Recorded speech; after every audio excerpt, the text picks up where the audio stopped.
오늘 오신 모든 분들, 영상으로 예배드리는 모든 분들에게 하나님의 축복과 보호와 은혜와 평강이 함께 하시기를 축원합니다. 우리나라의 외국인 근로자들이 와서 한국 사람들이 안 하려고 하는 3D 업종에서 구슬땀을 뻘뻘 흘리며 고된 노동을 하고 있습니다. 그 수가 많습니다. 그분들에게 왜 이렇게 한국에 와서 고되게 일을 하냐 물어보면 고국에 두고 온 가족 때문이라고 말을 합니다. 가족 때문에. 이들이 벌어서 보낸 그 돈이 그 고국에 가면 큰 돈이 되어서 가족들이 유복한 삶을 사는 것을 볼 수 있습니다. 가족이 소중한 것입니다. 가족이 삶의 의미고 존재 가치고 노동의 동기가 되는 것입니다. 여러분, 오늘 성경에 보면 예수님의 가족 얘기가 나옵니다. 예수님도 가족이 있습니다. 예수님이 어머니 마리아를 통해서 이 땅에 우리와 똑같은 사람으로 출생을 했습니다. 근데 아버지는 친아버지가 아닙니다. 요셉은 법률적 아버지지 생리적 아버지가 아니에요. 요셉과 약혼은 했지만 아직 정혼하고 동침하기 전에 예수가 아기 마리아 태속에 들어섰습니다. 그래서 요셉이 파혼을 하려고 했습니다. 자기하고 하룻밤도 안 잤는데 부인이 아기를 뵀거든요.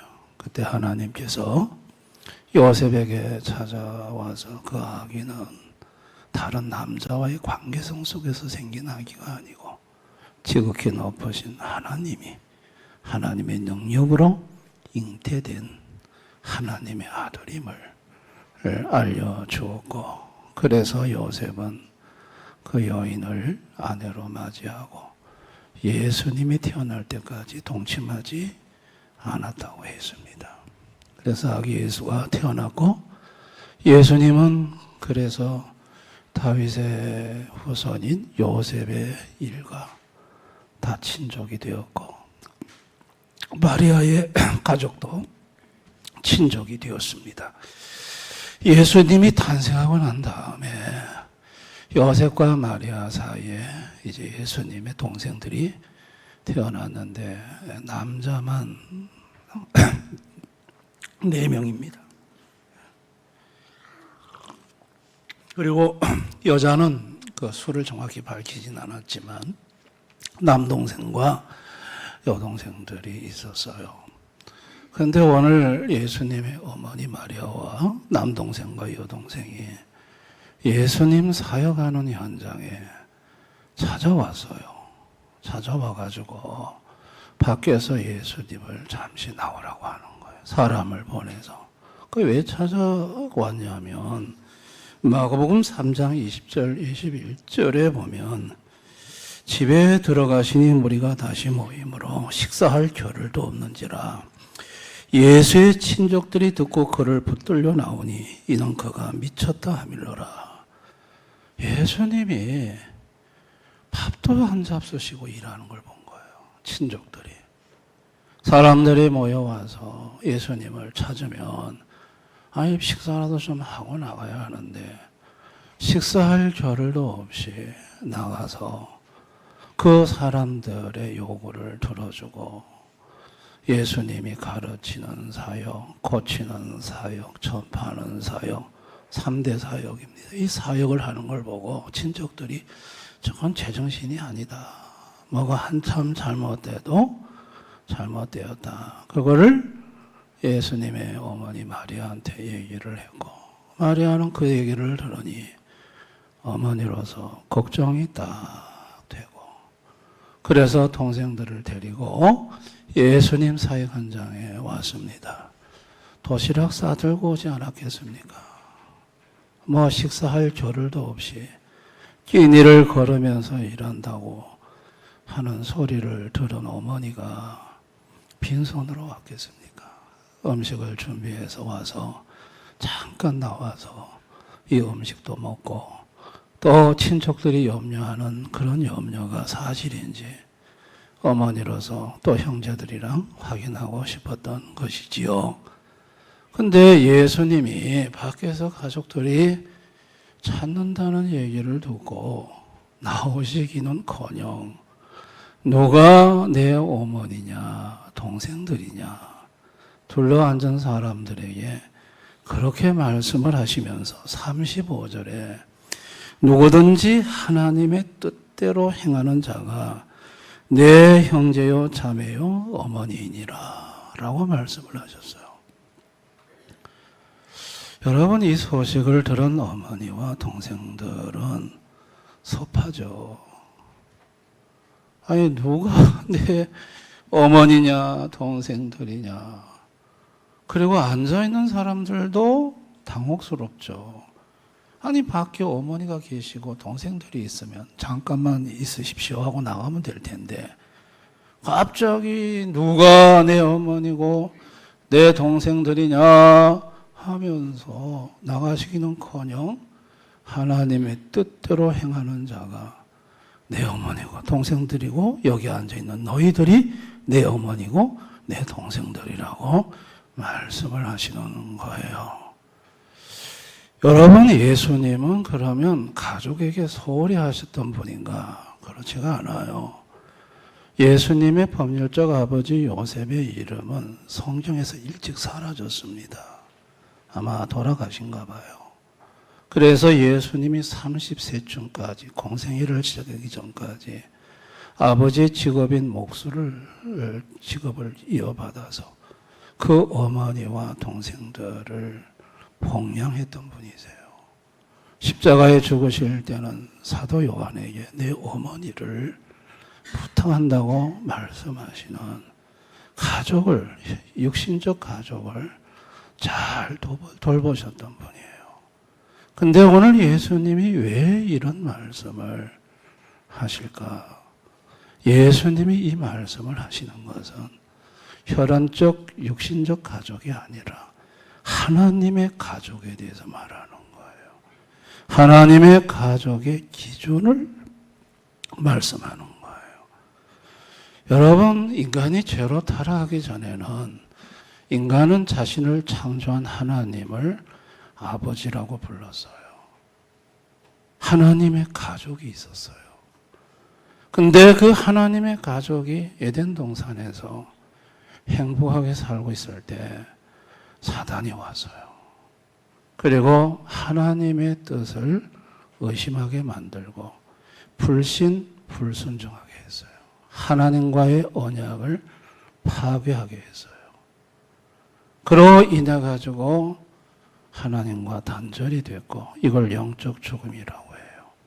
그 결과 하나님과의 가족 관계가 사라져 버렸고 하나님과의는 원수가 되었고 사단이 아버지가 되었어요. 너희는 너희 아비 마귀에게 속했다고 요한복음 8장 44절에 말씀한 것처럼 하나님의 가족이 무너져 버렸어요. 그리고 사단이 자신이 인정하든 안 하든 배후에 사단이 통치하는 사단의 지배를 받는 사단의 가족이 되어버렸어요. 그러다 보니까 가정 안에 엄청난 문제들이 생기기 시작했어요. 하나님 아버지가 아버지일 때는 좋은 일밖에 없었는데 이 사단이 영적 아버지로 가정에서 횡포를 부리면서 가정마다 눈물이고 슬픔이고 고통이 끊이지 않게 된 거예요. 여러분, 이런 하나님의 가족이 파괴된 이 역사의 현장에 예수님이 오셔서 하나님의 가족을 회복시키고자 하신 거예요. 그 하나님의 가족의 회복의 기준이 뭐냐? 누구든지 다 가능하다는 거예요. 세리도 가능하고 장기도 가능하고 소외된 사람도 누구든지 하나님의 가족이 될 수 있는데 그 기준은 딱 하나라는 거예요. 그게 하나님의 뜻대로 행하는 자여야 한다는 거예요. 그러면 하나님의 뜻이 뭘까요? 요한복음 6장 40절에 내 아버지의 뜻은 아들을 보고 믿는 자마다 영생을 얻는 이것이니, 하나님의 뜻은 아들 예수를 믿는 거예요. 믿는 것이 하나님의 뜻이에요. 아들 예수를 믿으면 요한복음 1장 12절 13절 영접하는 자 곧 그 이름을 믿는 자들에게는 하나님의 자녀가 되는 권세를 주셨으니 이런 혈통으로나 육적으로나 사람의 뜻으로 나지 아니하고 오직 하나님께로부터 난 자들이니라. 예수를 믿으면 하나님의 자녀가 돼요. 하나님의 가족이 돼요. 근데 이거는 혈통으로나 육종으로 되는 게 아니고 오직 하나님께로 난 자만 하나님의 가족이 될 수 있다고 하셨어요. 하나님께로부터 난 자라는 말은 뭔 말일까요? 에베소 1장 4절 5절 곧 창세전에 그리스도 안에서 우리를 택하사 우리를 사랑 안에서 그 앞에 거룩하고 흠이 없게 하시려고 그 기쁘신 뜻대로 우리를 예정하사 예수 그리스도로 말미암아 자기의 아들들이 되게 하셨으니, 예수 그리스도로 말미암아 자기의 아들들이 되게 한 그 대상은 누구냐면 창세전에 하나님 아버지가 선택한 자라는 거예요. 예정한 자라는 거예요. 그렇다면 성부 하나님이 창세전에 선택을 하고 성자 예수님이 에베소 1장 7절에 죄값을, 하나님 뜻 거스린 죄값을 지불하고, 그리고 성령 하나님이 인치는 사역을 했어요. 인치는 사역을 했다는 건 뭔 말이냐면 성령 하나님이 믿게 했다는 얘기예요. 여러분, 여기에서 성령님의 사역이 결정적이에요. 여러분, 성령님은 누굴까요? 성령님은 성부, 성자, 성령, 삼위 하나님의 한 위격이세요. 성령 하나님은 하나님의 에너지와 기운이 아니에요. 이단들은 그렇게 주장해요. 성령은 에너지다, 기운이다. 천만의 말씀요. 성령은 하나님 아버지 아들 예수와 동등한 인격과 동등한 지위를 갖고 계신 한 본체예요. 성부도 본체고 성자도 본체고 성령도 본체고 세 본체가 각각 독립된 인격을 갖고 있지만 한 본질로 존재하세요. 영과 무한하심으로. 이것을 삼위일체의 하나님이라고 하는 거예요. 아멘. 그러면 성령께서 어떤 사역을 하시냐는 거예요. 성령은 하나님 뜻대로 행하게 하여. 하나님의 뜻이라는 것은 앞서 말씀드린 대로 아들 예수를 믿는 믿음을 말해요. 여러분, 믿음이 뭐죠? 믿음. 우리는 믿는다는 말 많이 하잖아요. 믿음이라는 것은 지식이에요. 지식인데 어떤 지식이냐면 존재에 대한 지식이에요. 그럼 어떤 존재? 하나님의 아들 예수 그리스도 존재에 대한 지식이에요. 그러면 하나님의 아들 예수님은 하나님이에요. 초월적인 존재예요. 신이에요. 인간의 유한한 지성으로 초월적인 하나님에 대한 지식을 가질 수 있느냐는 거예요. 불가능하다는 거예요. 그래서 성령님이 이 지식을 갖게 하는 거예요. 이 지식을 그러면 어떻게 갖게 하느냐? 말씀을 들을 때 그 말씀 속에서 예수님을 밝히 보게 하는 거예요. 이걸 라틴어에서는 이렇게 칼빈은 이 부분을 세 가지로 나눴어요. 우리 한글 성경에는 말씀으로 다 번역이 되어 있는데 창세기 1장에 빛이 있어라 하나님 음성 들리는 이 말씀은 보챔이다. 라틴어로.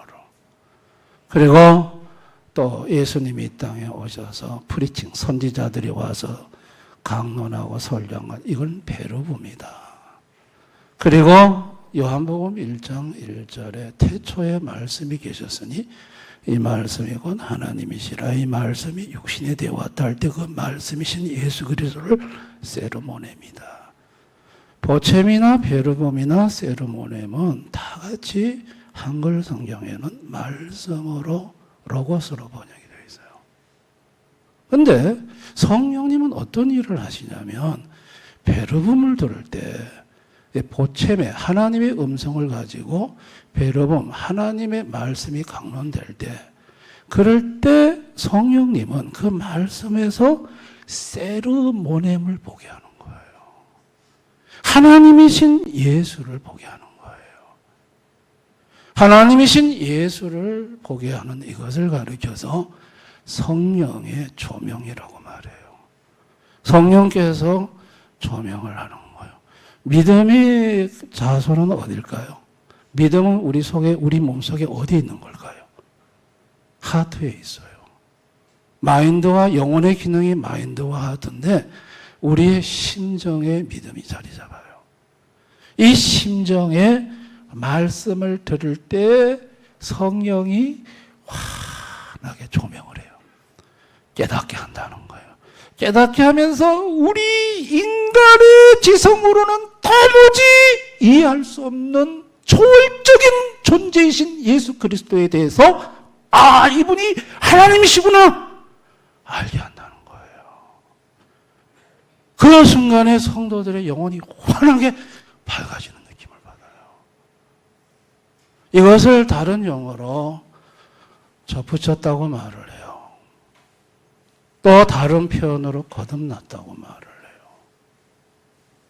이걸 또 다른 신학적인 용어로 칭의 어려워졌다고 하면 다 같은 단어예요.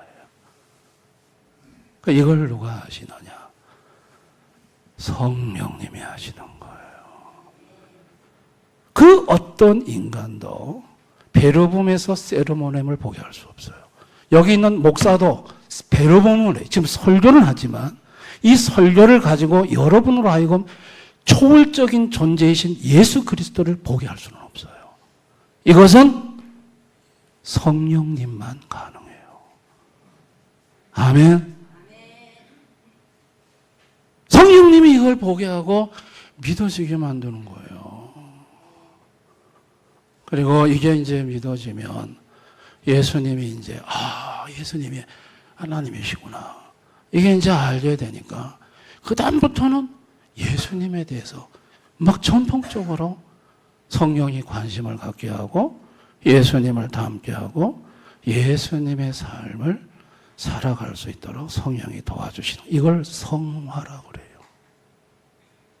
그러니까 하나님의 뜻대로 행한다는 이 예수님의 하나님의 가족의 기준이라는 말 속에는 예수를 믿는 성령으로 말미암아 믿는 믿음이 들어있고 또 예수님을 닮아 살고자 하는 성화가 들어있는 거예요. 이게 하나님 가족이 되는 기준임을 예수님이 말씀하신 거예요. 할렐루야.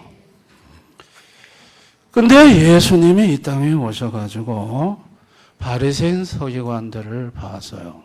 자 보세요. 그들은 종교 생활을 아주 열심히 했어요. 그들은 안식일을 잘 지켰고요. 성경 암송했고요. 그리고 누구보다도 성경에 박식했고요. 그리고 구제했고요. 일주일에 2번 금식 기도했고요. 종교 행위로는 그 이상 모험적인 사람이 없어요. 그런데 그들은 뭘 몰랐을까요? 하나님의 뜻대로 행하는 자라는 이 기준에 갖다 대면 하나님의 아들 예수를 믿지도 않았고 하나님의 예수를 따라 살려고 하지도 않았어요. 왜 그랬을까요? 바리새인과 서기관들은 성경을 가지고 있으면서도 왜 예수를 몰랐을까요? 무엇 때문일까요? 성령의 조명이 없었기 때문인 거예요. 아멘. 자신의 지성으로 할 수 있는 게 아니에요, 이게.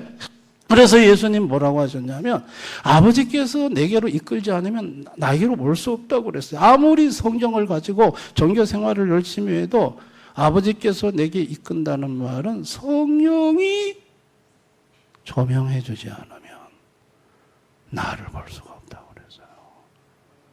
그래서 그들은 구약의 성경에 전부 나를 가리켜 얘기하는데도 저들은 구약 성경에서 나를 보지 못해. 영적인 맹인이라고 그랬어요. 영적 소경이라고 했어요. 그들이 갖고 있는 믿음은 사실은 믿음이 아닌 거예요. 유사 믿음이죠. 또 예수님이 보실 때 유사 믿음자들이 또 있었어요. 자, 마태복음 7장 21절 23절 우리 한번 다 같이 읽어볼까요? 시작. 나더러 주여 주여 하는 자마다 다 천국에 들어갈 것이 아니요 다만 하늘에 계신 내 아버지 뜻대로 행하는 자라에 들어가리라. 그날에 많은 사람이 나더러 이르되 주여 주여 우리가 주의 이름으로 선지자 노릇하며 주의 이름으로 귀신을 쫓아내며 주의 이름으로 많은 권능을 행하지 아니하였나이까 하리니 그때 내가 저에게 밝히 말하되 내가 너희를 도무지 알지 못하니 불법을 행하는 자들아 내게서 떠나가라. 예수님 보고 주여 주여 하면서 주의 이름으로 귀신도 쫓아내고 권능도 행하고 선지자 노릇도 했는데 예수님은 불법을 행하는 자라 했어요. 하나님 뜻대로 행하지 않는 자라고 했어요. 이들이 갖고 있는 믿음은 무슨 믿음이에요? 유사 믿음이죠. 가짜 믿음이죠. 참 믿음은 성령의 조명으로 예수 그리스도를 아는 거예요. 아멘. 예수 그리스도를 닮아가는 거예요. 그런데 이들은 철저하게 예수 이름을 이용해서 그 나타나는 권능이 저는 성령의 권능이라고 보지 않아요. 사단의 권능을 예수 이름을 이용해서 자기들이 영광을 받고 자기 이름을 드러내고 이런 자들의 믿음은 이거는 참 믿음이 아니라는 거예요. 예수님은 그 점을 얘기하고 있는 거예요. 예수님이 십자가에서 죽으셨어요. 왜 죽으셨을까요? 죄가 멀어지고 성령을 받게 해서 성령이 오셔야 베르봄 속에서 세르모넴을 볼 수 있기 때문이에요. 말씀 속에서 예수를 보기 때문이에요. 그건 순수하게 성령님의 역사예요. 그래야 믿음을 갖게 되고 그래야 성화의 과정을 밟아갈 수가 있고 그래야 하나님의 가족이 될 수 있기 때문이에요.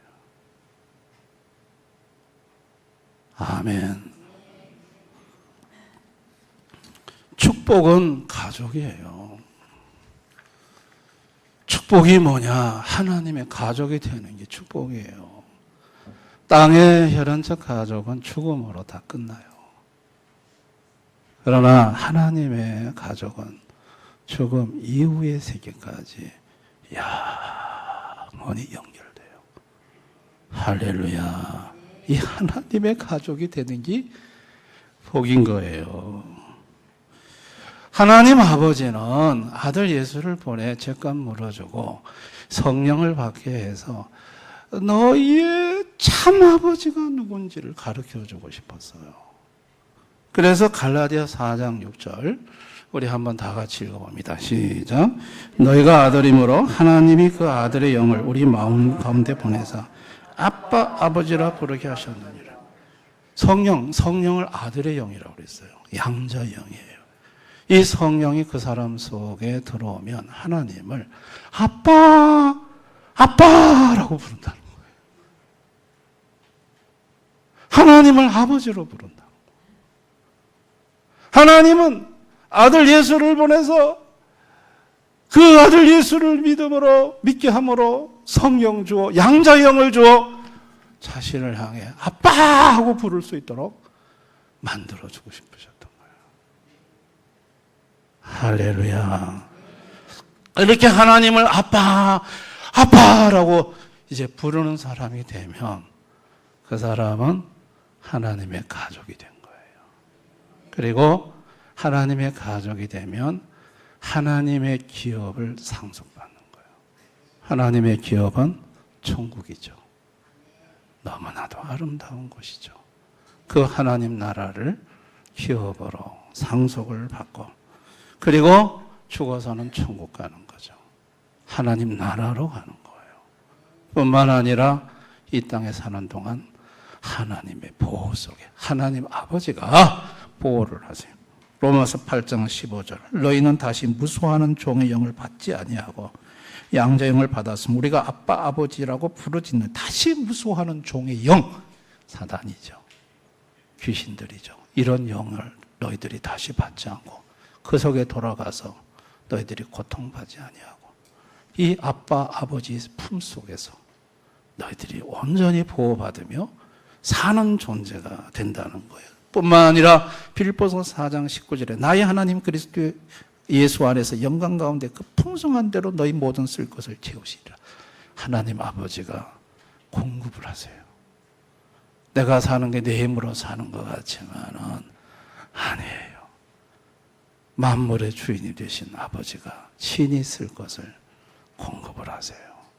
하나님 아버지의 채우심이 공중에 나는 새를 보라 들에 피는 백합화를 너희 천부께서 다 기르시듯이 하나님의 가족이 된 하나님을 아빠 아버지라고 부르는 자들을 하나님이 귀히 여기시고 기르시고 돌보시는 것입니다. 뿐만 아니라 매도되세요. 잘못된 길로 가면 징계가 있어요. 히브리 12장 6절 7절 다 같이 읽습니다. 시작. 주께서 그 사랑하는 자를 징계하시고 그가 받아들이신 아들마다 채찍질 하심이라 하였으니 너희가 참으면 징계를 받게 함이라. 하나님의 아들 너희를 대우하시나니 어찌 아버지가 징계하지 않는 아들이 있으랴. 징계가 있어요. 매가 있어요. 대신 정죄가 없어요. 이게 불신자들로 결정적인 차이예요. 불신자들은 아무리 죄져도 매가 없어요. 하나님 두드려 패지 않아요. 정죄, 지옥 쳐놓고 말아요. 그러나 하나님의 자녀가 되면 여러분들이 어느 선을 계속 넘어서는 행위를 하면 뭐가 날아와요. 하나님이 채찍질을 해요. 한번 경험해 보실 분들 한번 해보세요.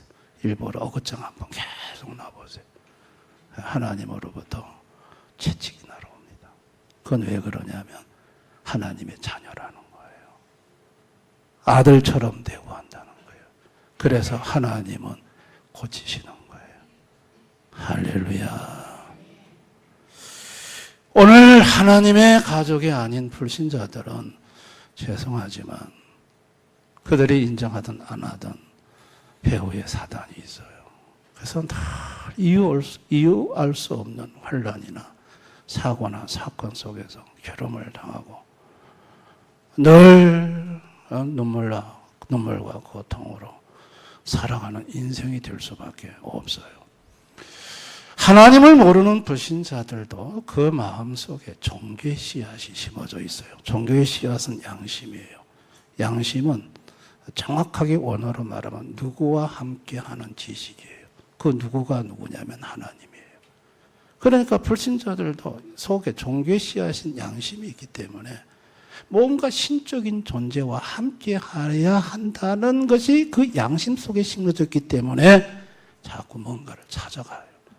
찾아가는 것이 참 하나님을 찾는 것이 아니고 무당을 찾아가고 점쟁이를 찾아가고 또 참 어떤 사람은 허경영이를 찾아가더라고요.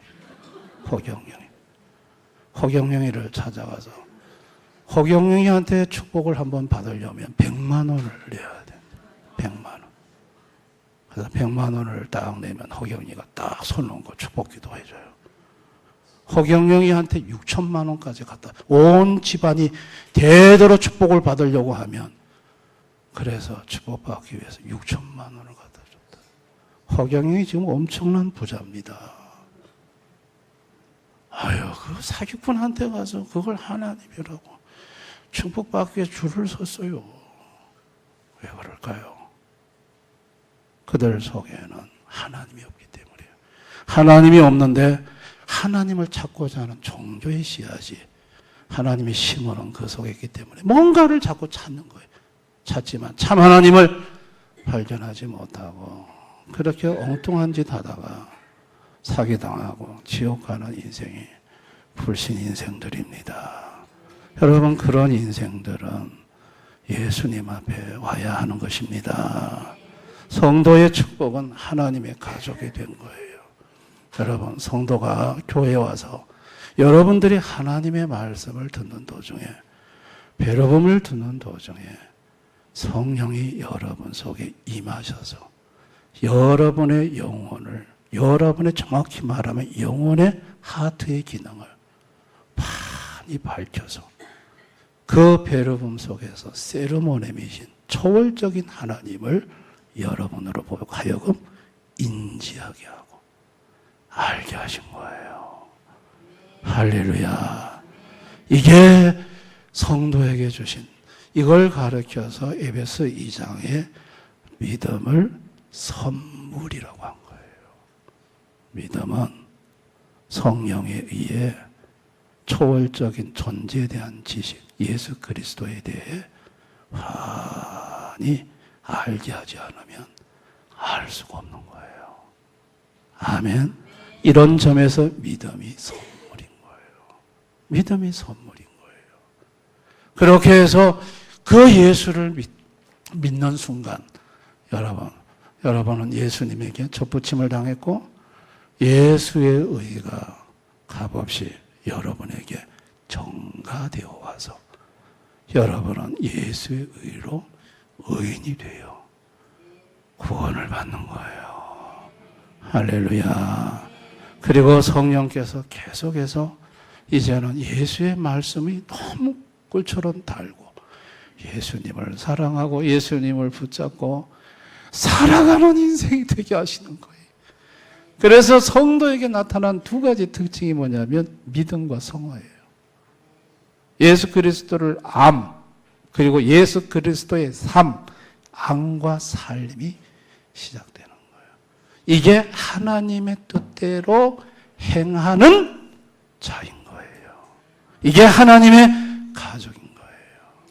성도가 조심해야 될 것은 유사 믿음을 조심해야 돼요. 유사 믿음이라는 것은 내 의지적인 동의로 믿음을 가질 수 있다. 알미니우스주의자들이 하는 얘기예요. 자, 여러분 한번 보세요. 내가 이제부터 믿기로 동의를 한다. 내가 들었다. 내가 이제 믿기로 동의해. 그래, 동의로 초월적인 존재이신 예수 그리스도에 대해서 알 수 있을까요? 성령의 도움이 없이 내가 내 의지의 동의로 알 수 있을까요? 내 의지로 동의로 예수를 믿기로 결정했다, 이렇게 주장을 한다면 그 초월적인 인간의 지성으로는 도달할 수 없는 그분을 자기가 알 수 있다는 거 아니에요. 그럼 믿음은 선물이 아니죠.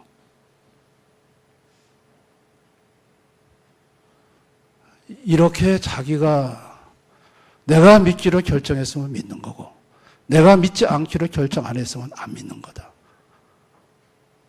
이거에 믿음 같지만 믿음 아니에요. 이거 유사 믿음이에요. 믿음은 성령의 조명으로 와지는 거예요. 예수가 밝게 보여지는 거예요. 베르봄 속에 세르모넴이 확연하게 드러나는 거예요. 이거는 인간의 의지로, 결단으로, 동의로 되는 영역의 사건이 아니에요. 아멘입니까? 그리고 그냥 믿음은 그냥 대충, 믿음이라는 건 그냥 개념적으로만 알고 중요한 게 뭐야? 행위야, 행위, 천주교요. 믿음은 그냥 일반적인 지식적으로 알아두고 중요한 것은 행위야 하고 행위를 믿음 앞에 내세워서 행위로 구원 여부를 판단하려고 하는 것은 그거는 유사 믿음입니다. 여러분, 알 수 없는 초월적이신 예수님을 내가 알아야, 성령의 조명으로 그분이 누군지 알아야, 그래야 그분 뜻을 따라 살아가지 않겠어요. 그건 대충 덮어놓고 모르고 그냥 일반적인 윤리나 도덕이나 이런 걸 가지고 행위를 강조하고 나간다. 그게 무슨 예수 그리스도와 관계 있는 걸까요? 그건 유사 믿음이에요. 또 믿음 같은데 믿음 아닌 게 있어요. 히브리서 6장 4절 6절 우리 한번 다 같이 읽어볼까요? 시작. 한 번 빚을 받고 하늘의 은사를 맛보고 성령에 참여한 바 되고 하나님의 선한 말씀과 내세 능력을 맛보고도 타락한 자들은 다시 새롭게 하여 회개하게 할 수 없나니 이는 그들이 하나님의 아들을 다시 십자가에 못 박아 드러내놓고 욕되게 함이라. 한 번 빛을 받고 하늘의 은사도 맛보고 성령에 참여한 바 되고 하나님의 선한 말씀과 내세의 능력을 맛봤대요. 맛은 볼 수 있어요. 근데 맛은 봤는데 뭐가 없냐면 베르붐 속에서 세르모넴을 발견하는 게 없어요. 예수에 대한 믿음이 없어요. 맛만 봤어요. 이 사람은 이런 것을 맛을 봐도 예수님을 몰라요. 그리고 이런 사람은 결국은 교회를 떠나요. 아멘. 이게 믿음 같은데 유사 믿음이에요. 참 믿음이 아니에요. 여러분, 내가 가진 믿음이 참 믿음인지 유사 믿음인지 확인하는 결정적인 방법이 뭘까요? 자, 그것은 다시 한번 갈라디아 4장 6절 말씀으로 이 말씀 하나로 확인할 수 있어요. 갈라디아 4장 6절 우리 한번 다 같이 읽어봅니다. 시작. 너희가 아들이므로 하나님이 그 아들의 영을 우리 마음 가운데 보내서 아빠 아버지라 부르게 하시나. 이게 결정적인 판단 기준이에요. 성령으로 예수 그리스도를 알게 되면 양자형 성령이 와서 하나님을 아빠, 하나님을 아버지라고 부르게 해요. 그게 있냐는 거예요. 자, 하나님을 아빠, 아버지라고 부르는 사람들의 특징이 있어요.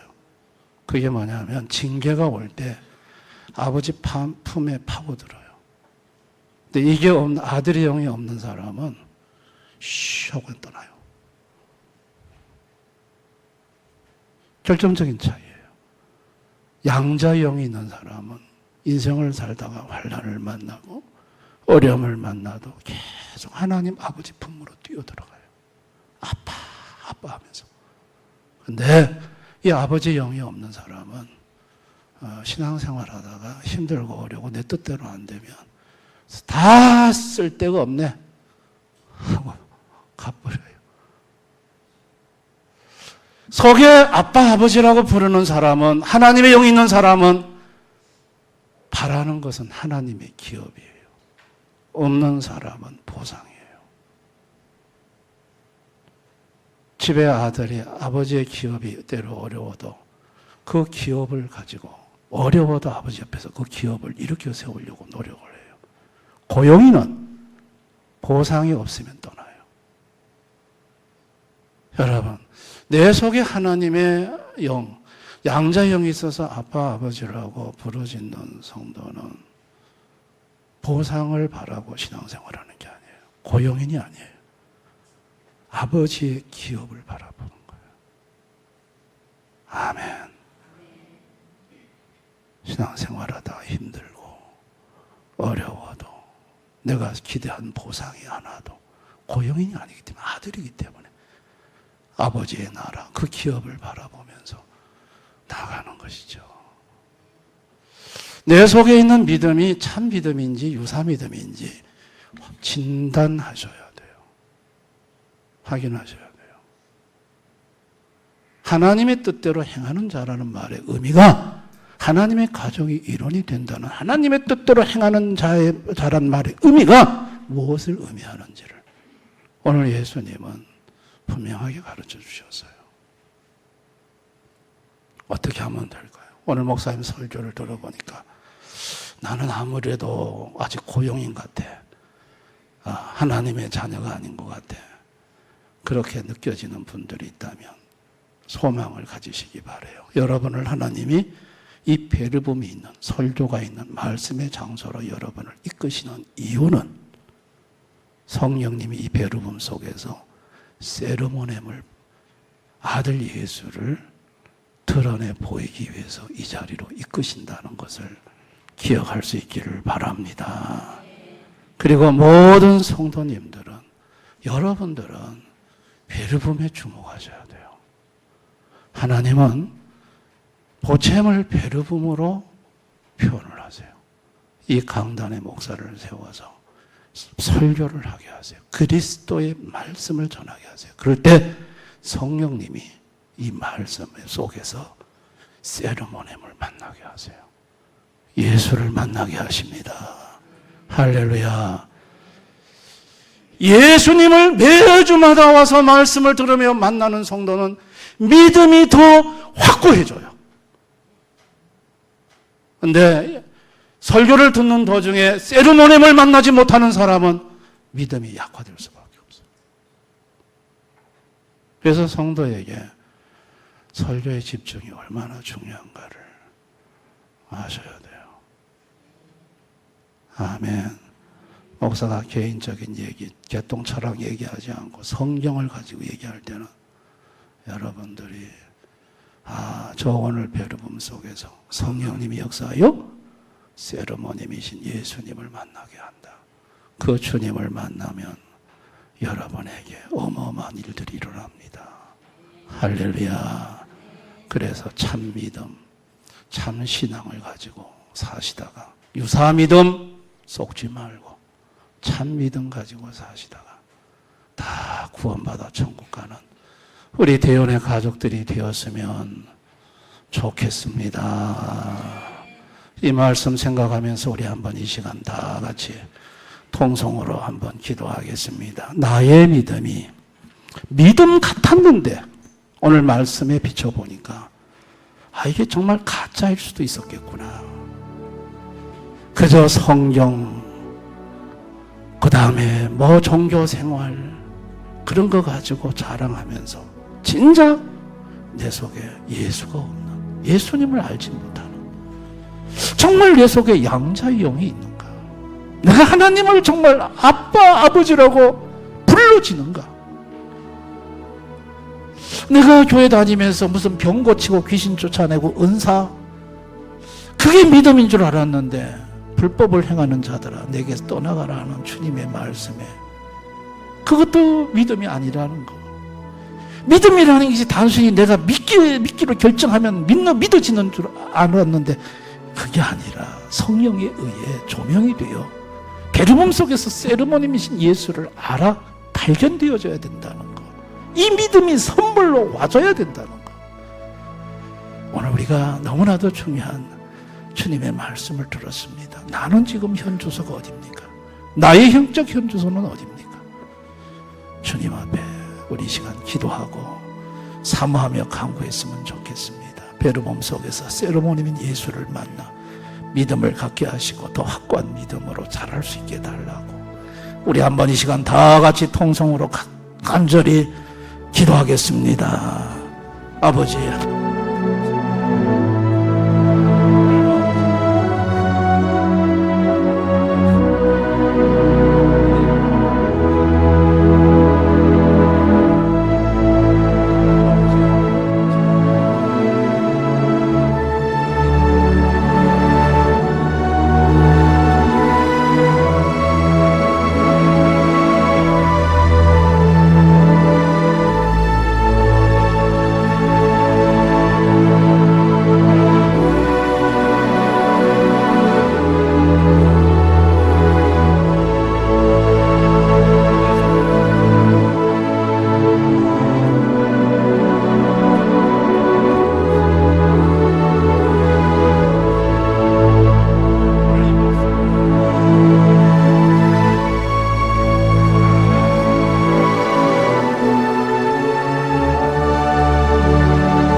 우리 대형교회 안에 들어와 있는 모든 분들, 유사 믿음을 믿음으로 생각하며 혹이나 스스로 쏟고 살았던 분들이 있다면 오늘 이 말씀을 통해서 참 믿음을 갖는 우리 성도님들이 되게 해주시기를 원합니다. 참 믿음이란 주님의 말씀을 들을 때 그 말씀 속에서 예수님, 초월적인 존재이신 하나님이신 예수님을 알고 믿게 되는 것이고 그 예수님을 닮는 삶을 살아가는 것임을 오늘 분명하게 하나님의 뜻대로 행하는 자가 바로 그런 자이고 하나님의 가족이 되는 자가 바로 그런 자임을 가르쳐 주셨습니다.